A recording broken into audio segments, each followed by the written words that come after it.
Hi quilters, my name is Deb Tucker and today I want to talk to you about design play. You know, making a quilt from somebody else's pattern and having it turn out beautifully, oh, that makes you feel very proud and very happy. But I'll tell you what, if you design your own and you make a quilt that you've designed, wow, the feeling is incredible. So what I want to do in this segment today is talk to you a little bit about what I do and what I think about when I design. Basically, most of our quilt block patterns are made with simple, basic units and basic elements. I'm going to talk to you a little bit about what those basic units are, how I like to make them just briefly, and then I'm going to talk to you a little bit about some of the thought processes I go through when I make a quilt design. Let's talk about the units first. One of the most basic units that we use in our design are squares and rectangles. Lots of patterns out there right now have that. All of your basic rotary cutting rulers allow you to be able to simply and easily cut squares and rectangles. But some of the design elements that I like to use more than just a little, I like to use them a lot, are actually squares that are constructed with diagonal seams. They're squares that create half square triangles, quarter square triangles, combination units, and even some more advanced looking squares like what we call the shaded 4-patch, the shaded 4-patch and the shaded 4-patch plus. These units, when I incorporate those into my designs, I turn right to one of the tools that I've created called the Tucker trimmer. This tool allows me to make these units a little bit bigger than they need to be in my project, and I get to trim them down so that each unit is exactly the right size before I start to build any of the quilts that I'm going to design. So those units that you see here are units that you may want to think about incorporating into your future project. Some of the other basic units that you'll see and that you may want to incorporate are our traditional flying geese units. I love to do that unit in my projects, or a similar looking unit. It's about 2/3 of a flying goose that we call the picket fence. But if I'm going to put flying geese in my project, I head to a wing clipper. My wing clipper tool, again, allows me to make the units quickly, make it in a streamlined fashion, and clean them up to a very precise size so that when I go to build, they're perfectly sized.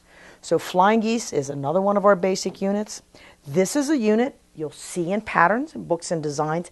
I like to put this in my projects. It's called a diamond square unit. And again, having the right tool to create this unit perfectly sized is going to help me to be a better quilt construction engineer. The diamond square units, I would pull out my square squared tool, allows me to make them bigger, trim them down. This unit down here, I like to call little houses. I use it sometimes, and I can make that unit as well with my diamond square or my square squared tool, and we have technique sheets. If you're wondering how this unit gets to this using the square squared tool, simply pick up one of our technique sheets at your local quilt shop and it'll walk you step by step through how to make this bonus block using the square squared tool. One of the other design elements that I like to make and use a lot are my V-block units. You may have heard them called Peaky and Spike. That was developed by a gal named Doreen Speckman about 12 or 15 years ago, but this can add some very interesting lines and dimensions to your quilt designs. The V-block unit has a couple of variations. When you use this unit, I use my V-block trimmer to construct these particular units, but I can make a unit that has not only 2 triangles, but a unit that has a single triangle on the left, a single triangle on the right, or a high triangle on the left and a low on the right, or vice versa. So when I'm making these V-block units, either the traditional one or some of the bonus ones, I'm going to pull out my V-block trimmer, use that to help me create these units very precisely and incorporate those into my projects as well. Now what you've seen here are some of the basic units that I like to work with when I design quilts. But what I'd like to do is talk to you a little bit about my thought processes when I design. Let's take a look at some of these projects that I have here.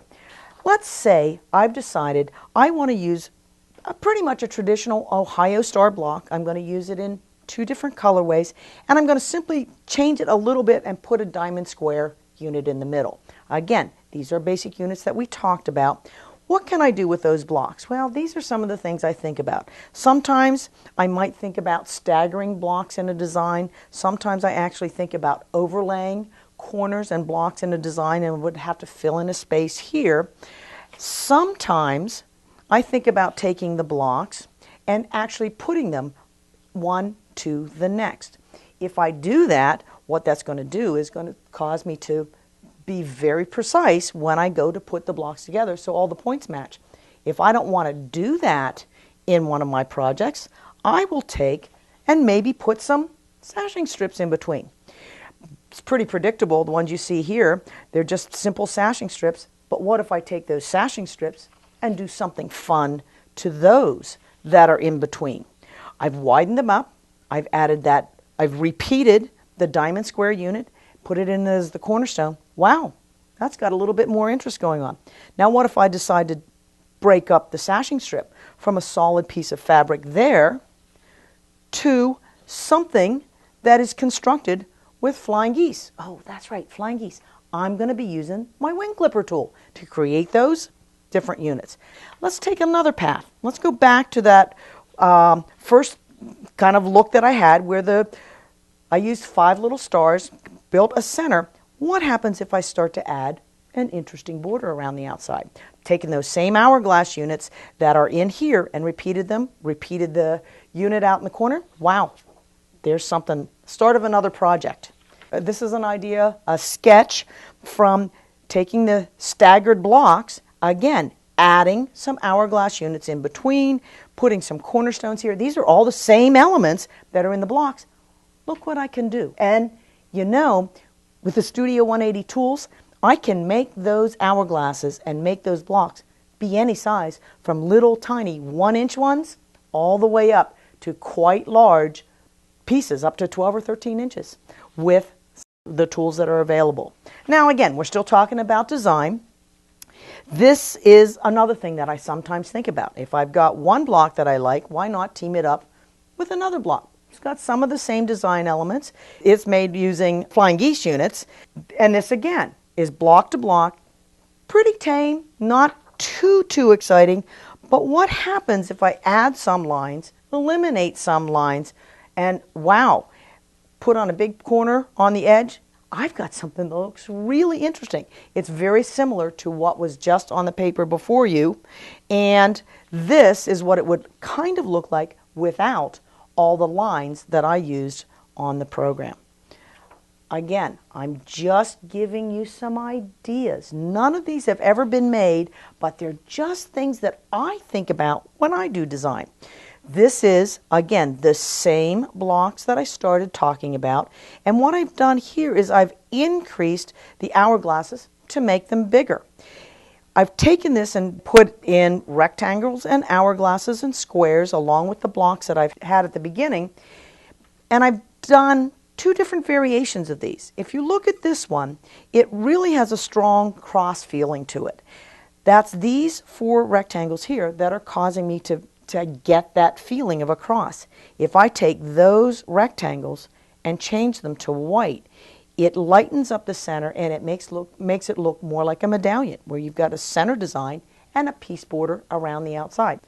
Here again, this is another one that I might someday make. It's using the same blocks, increasing the size of the hourglasses, building some piece borders around the outside.